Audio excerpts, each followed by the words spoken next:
Hello again. I'm Bruna Morassi, coordenadora da Escola Bilíngue do Liceu Jardim, com mais um Diálogos do Jardim. E hoje nós estamos aguardando uma pessoa muito especial. Ele vem aqui conversar com a gente um pouquinho a respeito da educação bilíngue nesses tempos de quarentena.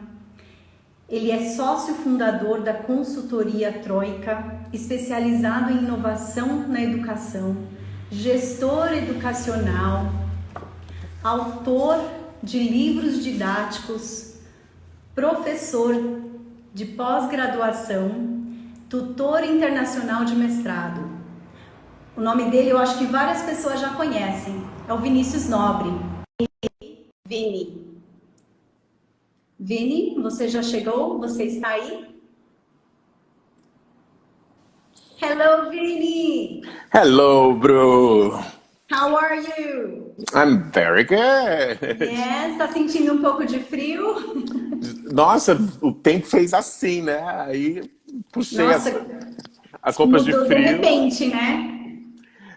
Agora muita coberta, né? Ficar em casa embaixo do cobertor, assim. Exatamente, coberta e pipoca, né? É... Muita pipoca. Perfeito, Vini. Que bom que você está aqui com a gente nesse momento tão especial, friozinho, para a gente bater um pouquinho, um papo a respeito da educação bilíngue nesses tempos de quarentena, né? E eu tenho algumas perguntas para você. Me conta uma coisa, Vini, eu já até falei um pouquinho a seu respeito enquanto você estava entrando, eu acho que várias pessoas te conhecem, né, no mundo da educação, no mundo de negócios, nós somos mega parceiros, vocês nos visitam, fazem a formação dos nossos professores aqui do Liceu Jardim. Mas hoje nós vamos falar um pouquinho a respeito da educação online, que vem acontecendo por conta da quarentena, do isolamento social. Então me conta uma coisa, Vini, como as aulas online podem ser eficazes para as crianças? Bom, Bruno, antes de tudo eu quero agradecer pelo convite. Fico muito feliz de estar aqui com vocês, fortalecendo essa nossa parceria. E acho que o trabalho de vocês é excelente e poder ter esse Obrigada. espaço aqui para trocar ideia com vocês é uma honra. Então, essa pergunta é uma pergunta bastante ampla, né? E super complexa. Porque quando a gente fala em educação online, quando a gente começa a olhar para o processo educacional através das mídias digitais que a gente primeiro precisa olhar para os diferentes segmentos para encontrar respostas que sejam apropriadas para a fase de amadurecimento, para o momento de desenvolvimento cognitivo de cada criança, né? Então, às vezes, as respostas que a gente encontra para a educação infantil vão ser diferentes da resposta que a gente tem para o ensino médio, que a gente tem para o nível universitário. Então, a primeira coisa que é muito importante a gente levar em consideração quando a gente fala de educação online é qual é o segmento da educação que a gente está conversando. E ter o cuidado para traçar caminhos e respostas que estejam alinhados ao contexto educacional, né? Então, assim, se é colégio regular, se é educação infantil, se é fundamental 1, se é nível universitário, para fazer o que a gente chama de desenho instrucional, que é realmente fazer um planejamento pedagógico da sequência, da abordagem, da maneira como a criança vai continuar aprendendo através dessa mídia diferente, que seja alinhado com o perfil do aluno, né? Então, o que a gente sabe hoje em dia para a educação online do contexto de colégio regular, né? Da nossa educação básica? Certo, que é a nossa realidade aqui do Liceu Jardim. Exato. Primeira coisa que a gente tem que ser super pragmático é saber que o que a gente está vivendo hoje é completamente anormal e ninguém estava preparado e planejado para isso. Sim. Então, as respostas que a gente está encontrando em todos os contextos, né? Lá na Troika, onde a gente trabalha, a gente tem interface com escolas do Brasil e de fora do Brasil. Então, não é uma exclusividade, o que a gente está passando não é uma exclusividade do nosso país. E todas as escolas com quem a gente interage estão num processo realmente de aprendizado de como que você consegue garantir um contato, como que você consegue garantir a conexão com os alunos diante de um modelo que não foi o modelo original, o modelo escolhido, né? E eu até ouso dizer que não é um modelo ideal. Então, o que a gente está fazendo é o melhor que a gente pode, dentro de um contexto completamente atípico, muito especial, com circunstâncias afetivas, que o afeto faz parte da educação, então a gente não pode desconsiderar a complexidade que é você construir e manter afeto diante dessa mídia, porém, sabendo que é algo que tem que ser feito e que pode ser feito com responsabilidade se a gente tiver esse desenho que leva em consideração cada faixa etária. Né? Então, um exemplo que eu sempre dou, no caso, por exemplo, da educação infantil, uma adaptação que se faz muito necessária é a carga horária e o tempo que a criança vai passar na frente da tela de um computador. Porque você ter 3, 4, 5, 6 horas com um grupo de crianças em sala de aula, jogando, correndo, usando toda a energia física, com atividades lúdicas, a criança nem sente o tempo passar. Não dá para você passar, né, toda essa experiência para o mundo online e colocar uma criança na frente de um computador por 4, 5, 6 horas. Né? Então, no caso da educação infantil, por exemplo, a gente já tem essa peculiaridade, que talvez seja algo possível no ensino médio. Então, as delícias de fazer home office, né? O cachorro late, e os nossos alunos e professores estão passando por isso, né, Bru? Então, sim, com certeza. Isso faz parte até para eles perceberem que não acontece somente com eles, né? Acontece com todos nós, com eles, com os professores, com os profissionais, porque é um momento, como você disse, um momento atípico. Que eu gostei muito do que você mencionou sobre o planejamento. Me conta um pouquinho a respeito desse planejamento que envolve também olhar para as crianças, né? O planejamento do professor, da escola. Fala um pouquinho a respeito disso, Vini. Olha, eu acho que tem alguns elementos que a gente precisa levar em consideração na hora desse planejamento. Né? O elemento principal é o perfil do aluno, sempre. Então, é o perfil de um aluno do Fundamental 1, num contexto assim assado, que tenha determinados recursos. Então, quando a gente faz esse planejamento, a gente tem que olhar para o nosso aluno com muito carinho, saber quem é esse aluno, como que a gente consegue envolvê-lo no processo, porque a questão do engajamento já é um desafio no presencial, no online ele é também desafiador, mais desafiador ainda, né? E aí, na hora de fazer esse planejamento, a gente olha para o perfil do aluno, os recursos que tem, e como que a gente consegue garantir o maior engajamento possível, por exemplo, né? O que isso quer dizer? A gente tem no modelo online, quando a gente fala de educação à distância, a gente tem basicamente duas opções, dois caminhos, duas dimensões, que a gente chama de síncrono e assíncrono. O ensino, a educação síncrona, a experiência síncrona, é o que a gente está vivendo agora, né? Assim, ao mesmo tempo, então o professor está lá conversando com os alunos simultaneamente, os alunos interagindo. Esse é um ensino síncrono. O assíncrono é quando ele acontece em diferentes horários, né? Não está sincronizado. Então, o aluno pode fazer uma tarefa à noite, à tarde, ele pode assistir um vídeo depois. Então, a primeira sugestão que eu dou no planejamento macro é qual que é o peso do síncrono e o peso do assíncrono de acordo com o perfil do meu aluno. Quanto que o meu aluno consegue sentar na frente do computador e ficar lá ao mesmo tempo interagindo com o professor? O conteúdo que eu passo, a minha matéria, os meus objetivos de aprendizagem permitem que tenham elementos assíncronos que podem engajar o aluno através de pesquisas, de projetos, através de construções que ele possa fazer em casa, de experimentações que ele possa fazer em casa. Então, o quanto que isso é possível no assíncrono para que a gente comece a equilibrar o síncrono e o assíncrono.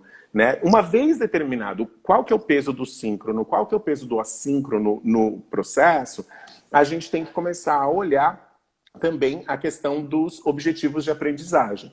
Porque a gente não pode manter exatamente os mesmos objetivos que a gente tinha no presencial. A gente tem que fazer uma adaptação. Até porque a gente começou a nossa conversa falando que estamos passando por um período atípico. Então... E além do mais, Vini, nós estamos falando da escola bilíngue. Não é uma escola de idiomas, é um programa totalmente voltado para a imersão, né? Então, nós temos que pensar naquele aluno, levar em consideração a idade do aluno, o attention span, como que o professor vai transformar tudo isso, encantar o nosso aluno para que ele tenha esse envolvimento durante as suas aulas, né, ao vivo, e as suas aulas que não são ao vivo, por meio de método híbrido, que é exatamente isso que você está falando, certo? E essa combinação, né, desse modelo híbrido, que tem um síncrono com assíncrono, tendo esse ajuste de expectativas, né, de aprendizagem. Então, se você está num processo de educação bilíngue, que pressupõe uma imersão no idioma, nesse momento que a gente está em isolamento, que a gente está... É muito desafiador você fazer com que a imersão tenha uma continuidade. Então, o nosso objetivo ele precisa ser adaptado para que o aluno continue com contato com o idioma através do viés pedagógico da educação bilíngue, colocando o idioma no seu relacionamento com a interação com o conteúdo, com o processo didático, de aquisição da língua via experiência e imersão, o máximo possível, né? E por Exatamente, porque nós não estamos no colégio, nós estamos, na verdade, no momento em que estamos na casa do aluno, né? Com a família, com o cachorro, com o carro passando, tentando manter a atenção desse aluno para que ele consiga ter essa imersão. Então, atividades que são lúdicas, os experimentos, como você mesmo mencionou, que são muito importantes e fazem parte da educação bilíngue, correto? E a maneira de ver a língua, né, Bru? Porque eu acho que nesse planejamento, retomando a pergunta que você levantou, o que vai ser importante é exatamente manter essa proposta pedagógica que é diferente no universo da educação bilíngue, que ela é de um centro de idiomas. Então, o desenvolvimento holístico da criança numa educação bilíngue pode ser mantido em vários elementos. Porque quando a gente está falando em educação bilíngue, a gente nunca pode esquecer que a gente não tem juízo, não pode ter juízo de valor, não pode ter um peso menor na parte de educação. Né? Então a gente está lá com a imersão, com o desenvolvimento do idioma sim, porém com muitos outros trabalhos de desenvolvimento da criança que não pertencem ao escopo de um centro de idiomas, por exemplo. Né? E aí, nesse momento, a gente precisa sempre lembrar que talvez a exposição à língua, né, não vá ser com a mesma intensidade de carga horária, porque a imersão acontece na escola de uma maneira mais fácil, mais natural. Porém, o desenvolvimento holístico de uma educação bilíngue, através do desenvolvimento do idioma também, ele continua acontecendo. Sim, né? Sim. Porque é um pacote muito mais completo e complexo. Então, é um desafio bem grande para os professores, porque quando nós estamos presentes, essa imersão, a gente ensinar conteúdos em inglês, é muito mais fácil do que nesse momento que estamos vivendo. E eu estou te fazendo diversas perguntas, mas as pessoas que estão nos assistindo podem também fazer perguntas para participar, para que você possa responder. A gente vai tentar responder o máximo possível durante a live e qualquer coisa depois a gente anota e a gente faz as perguntas para você nos responder. Vini, levando em consideração as idades, como você mesmo falou, né? Aqui no Liceu Jardim, nós temos desde o infantil até o médio. E nós oferecemos a educação bilíngue desde os pequeninos, hoje o infantil 1, até, na verdade, nós temos o high school, né? Que também é uma forma de trabalharmos o bilíngue. Quando você pensa nesses segmentos, são diferentes segmentos, e nós pensamos nessas diferentes idades e no attention span, o que você acha que seria o ideal para a gente trabalhar como um ensino híbrido, né? Mais ou menos quanto tempo de online e quanto tempo de offline? Não existe, até o presente momento, assim, porque como este modelo que a gente está vivendo, ele é completamente novo, não existe um estudo ou estudos, né, elaborados que tenham uma receita.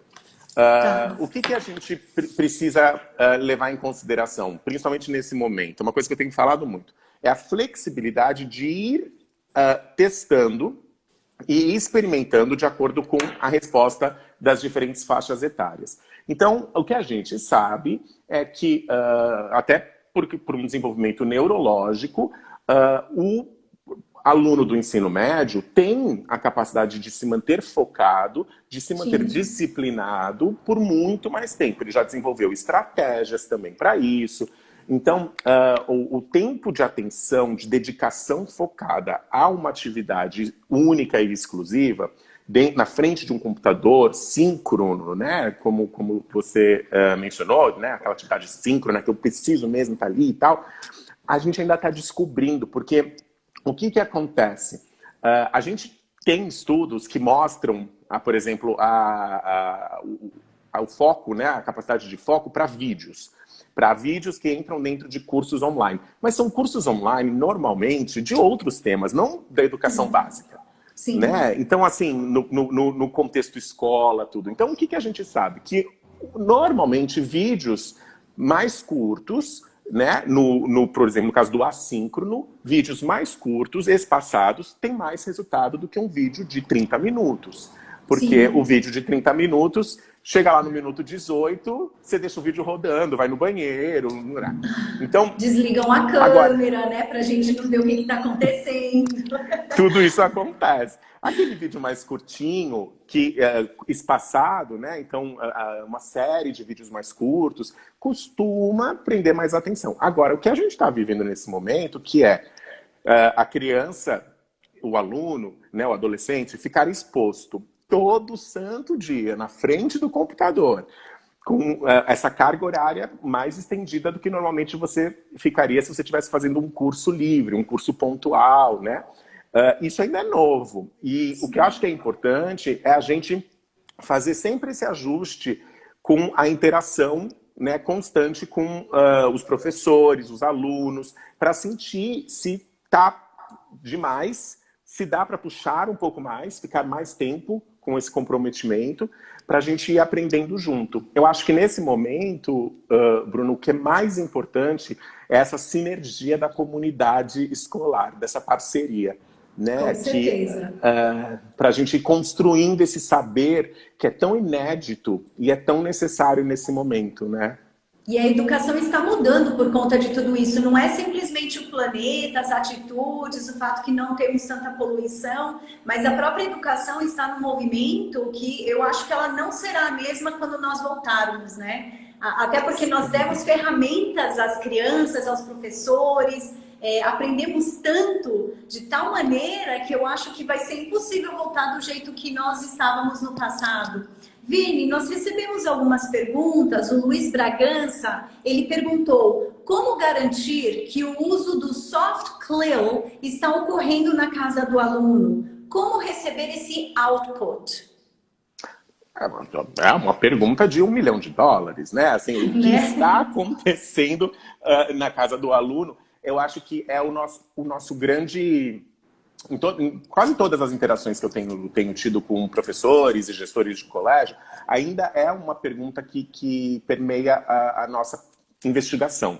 Como que você consegue acompanhar, ou seja, que são os processos de avaliação, não de avaliação de nota de aluno, mas realmente a avaliação do processo de aprendizagem, né? Sim. Porque a gente tem modelos que já estão muito instituídos, a gente já tem muita prática, a gente já tem muito saber construído de como você avalia se o que você está fazendo funciona ou não funciona naquela aula presencial, olhando o aluno, né? O professor bate o olho, já viu que o aluno está piscando, já sabe que ele desconectou, vai lá e puxa e muda a atividade. E hoje a gente tem essa grande questão, que é o que você falou, né? Desligou a câmera. Desligou a câmera por quê? Será que caiu a internet? Não caiu a internet? Perdeu o interesse? Não perdeu o interesse? A gente ainda não tem como ferramentas para avaliar se o processo de aprendizagem nesse novo mundo, nessa nova dinâmica, ele está funcionando exatamente igual ao presencial. O que eu acho que pode ser interessante a gente pensar na questão dos outputs, né? Foi o Luiz, né, que perguntou? Isso, Luiz Bragança. Luiz Bragança. Isso. O que a gente pode pensar, Luiz, é realmente trabalhar na implementação de um modelo de avaliação mais formativo e continuado. Então, se a gente consegue fazer com que os alunos compartilhem a sua produção em pequenas doses, com maior regularidade, para a gente usar essa informação para redesenhar a nossa prática, a gente começa a mensurar um pouquinho melhor o que está acontecendo em sala de aula. Então, projetos que possam ser compartilhados, projetos que sejam quebrados em fases muito claras. Então, você tem pequenas entregas dentro de uma grande entrega que permitem que você cheque o nível de engajamento, o aproveitamento. Então, a gente está passando, na verdade, agora por uma grande revolução que não foi planejada de olhar, reinventar as nossas formas até de avaliar, né? Exatamente.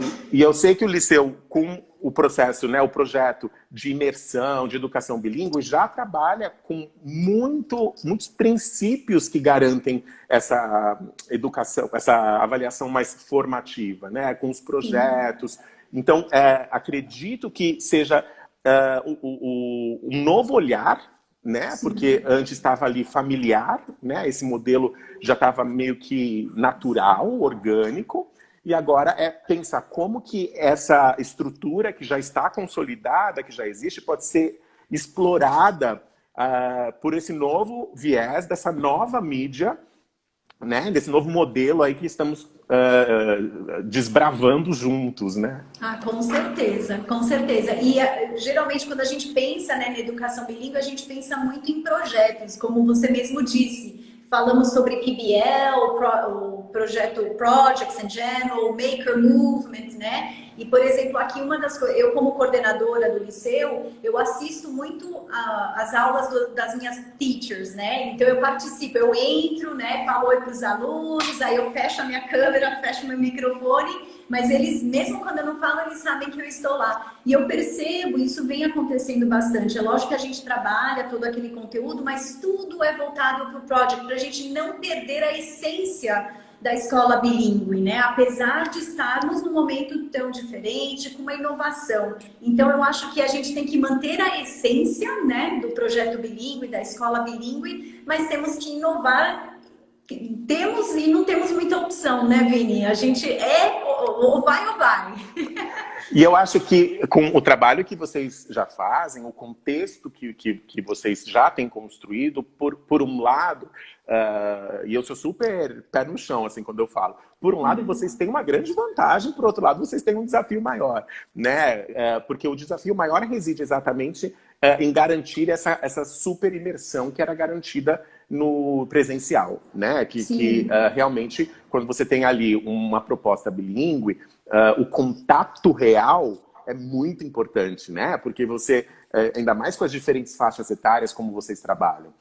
Então, esse é um grande desafio. Por outro lado, vocês já estão à frente, vocês têm essa grande vantagem de trabalhar com uma proposta pedagógica que não olha para a língua de uma maneira pontual, de uma maneira exclusiva, que realmente utiliza pedagogias bastante modernas e mais autônomas, porque um dos grandes problemas hoje, né, Bru, com essa mudança é a proposta pedagógica que não olhava para o aluno como protagonista do processo, como um indivíduo que precisa desenvolver a sua autonomia e construir a sua independência, está com muita dificuldade, porque o professor não pode ficar segurando na mão e não dá para o professor dar palestras de 4 horas para esses alunos. Então, o modelo antigo, né, do professor que dá palestra, que só passa conteúdo, está muito prejudicado agora. Esse contexto é muito difícil.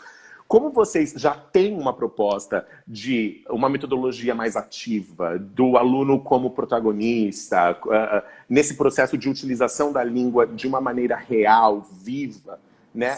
Isso é uma vantagem assim, maravilhosa, porque a autonomia do aprendiz nesse momento, ela vai ser o grande diferencial no processo de aprendizagem. Os alunos que já têm uma autonomia desenvolvida e as propostas pedagógicas que entendem a autonomia como algo fundamental na construção de um cidadão, bilíngue principalmente, porque o bilinguismo ele não existe desassociado da autonomia, né? Porque o cidadão bilíngue ele precisa ser um comunicador autônomo que está absorvendo culturas, que está se adaptando aos conhecimentos mais diversos de um mundo extremamente eclético. É porque é muito mais do que língua, né, Vini? É muito mais, é a cultura, é isso que você está falando. A gente está levando, nós estamos levando não só o conteúdo, mas a própria cultura para essas crianças. Então eles acabam se tornando mais autônomos, né? E é essa autonomia que agora vai ser muito importante, porque tentando olhar um pouco para o copo meio cheio, eu sei que é um período muito sensível para a gente falar sobre oportunidades, né? Eu mesmo sempre falo com muito cuidado, porque eu acho que a gente não pode correr o risco de viver a ilusão de que tudo isso está acontecendo por um motivo maravilhoso. Não, é muito desafiador, é muito triste o que a gente está vivendo. Sim. Mas uma coisa que eu acho, tentando olhar para o copo um pouquinho mais do lado cheio do copo, que eu acho que vai ser um ganho para o processo educacional, é realmente a gente fortalecer, quem já está nesse movimento, fortalecer estratégias de empoderamento do aluno. Então, o nosso grande objetivo na educação deveria ser preparar o aluno para que ele possa viver sozinho e não ser dependente do professor. Então, quanto mais a gente conseguir instrumentalizar o aluno para que ele descubra informações, para que ele seja digitalmente letrado, que ele consiga encontrar as respostas por si só, avaliar o valor de uma informação que chega até ele, se é algo que vem de uma fonte com confiança ou não.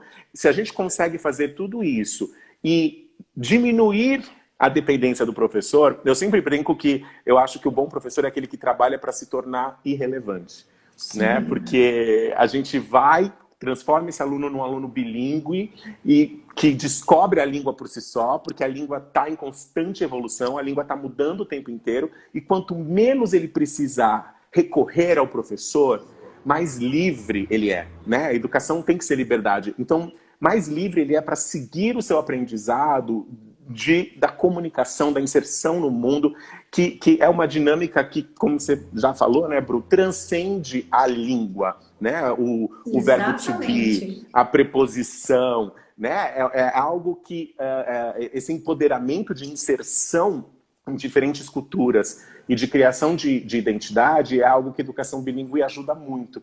E eu acho que nesse momento a gente vai fortalecer ainda mais esse trabalho de empoderamento e independência dos alunos.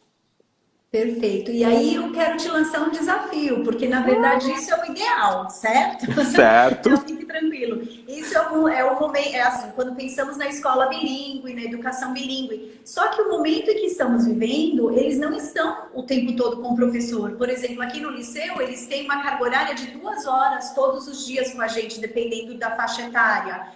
E hoje esse desafio é com as famílias. Então, o que eu quero te perguntar? Como que a gente pode, quais dicas que você poderia dar para auxiliar as famílias nesse momento, para ajudar a criança, a nos ajudar a tornar as crianças continuarem a ser bilíngues, mas autônomas também, ajudando as famílias? Olha, Bru, eu acho que um dos papéis mais importantes da família nesse momento é realmente acolher as crianças e levar em consideração que qualquer criança de qualquer faixa etária está sensibilizada com o que a gente está vivendo. Por mais novinha que seja, ninguém está alheio ao peso do momento que estamos vivendo. Então, eu ouço relatos de famílias que ficam preocupadas assim com conteúdo, então querem jogar muita coisa na criança para não ficar atrasada, cobrar muito, fazer chamada oral. Isso, no processo educacional, é altamente prejudicial, porque não existe aprendizado sem afeto. Se a criança não sente dentro da casa dela, quase que eu caí. Outro dia eu vi uma live que o entrevistado caiu, ia ser eu agora. Se a criança não se sente segura em casa, se ela se sente vulnerabilizada, e nesse momento as crianças estão se sentindo naturalmente vulnerabilizadas por tudo que estamos vivendo, a barreira que é criada para o processo de aprendizagem fica muito maior. Então, eu acho que a família tem um papel fundamental de acolhimento e tranquilização, né, dos seus filhos. Porque realmente, assim, não existe nenhuma perda nesses 2, 3, 4, 5, 6 meses que a gente vai ter de aprendizagem à distância, caso seja o que aconteça. Não existe nenhuma perda de conteúdo maior do que a perda da paixão pela aprendizagem, do que a perda da conexão com a escola, do que é um momento de criação mesmo e consolidação de aspectos que transcendem o conteúdo. Então, o que a família pode fazer para ajudar na educação bilíngue? Criar oportunidades para a criança estar em contato com o idioma que sejam gostosas, porque já tem muito estresse lá fora. Então, ficar passando homework para a criança, assim, a gente não sabe como que o mundo vai sair disso. A gente só sabe que sairemos muito mais... Qualquer pessoa que é minimamente humana sairá muito cicatrizada, sairá muito vulnerabilizada desse processo. As crianças não são diferentes.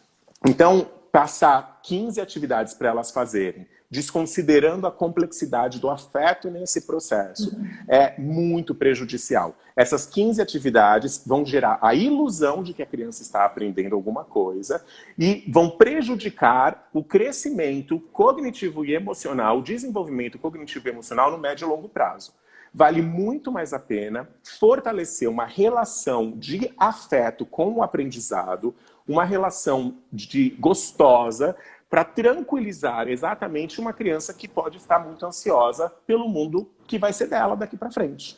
Né? Então, Vini, é sempre não pensar na quantidade, sim na qualidade, porque aquilo que a gente fornece com qualidade, o carinho da família, aquela atenção necessária naquele momento de sentar de repente e fazer uma música, um storytelling, isso já é o suficiente para ajudar a criança nesse momento tão difícil, certo? Perfeito, perfeito. Não adianta. Eu vejo muitas famílias pedindo mais atividades, mais coisas, mais... E, assim, a criança, né, o aluno, o adolescente, finge que faz, não faz, e aí a gente entra naquela grande ilusão de meu filho está aprendendo muito porque ele está fazendo 18 páginas. Não tá, ele copia do coleguinha, desculpa dar essa notícia, ele copia do coleguinha, ele responde qualquer coisa. Agora, se ele se sente seguro, envolvido, protegido, se o que ele está fazendo tem sentido para ele, se as emoções estão sendo contempladas nesse processo, a criatividade, ela aflora, a curiosidade aumenta, e aí aquilo que pode ser numa quantidade menor, tem uma qualidade tão grande que gera o aprendizado que deve ser autônomo, que deve ser independente. É como se fosse plantar uma semente. Uma coisa leva a outra, certo? Não, perfeito. Perfeito. Muito obrigada por você estar aqui com a gente. Passou rápido!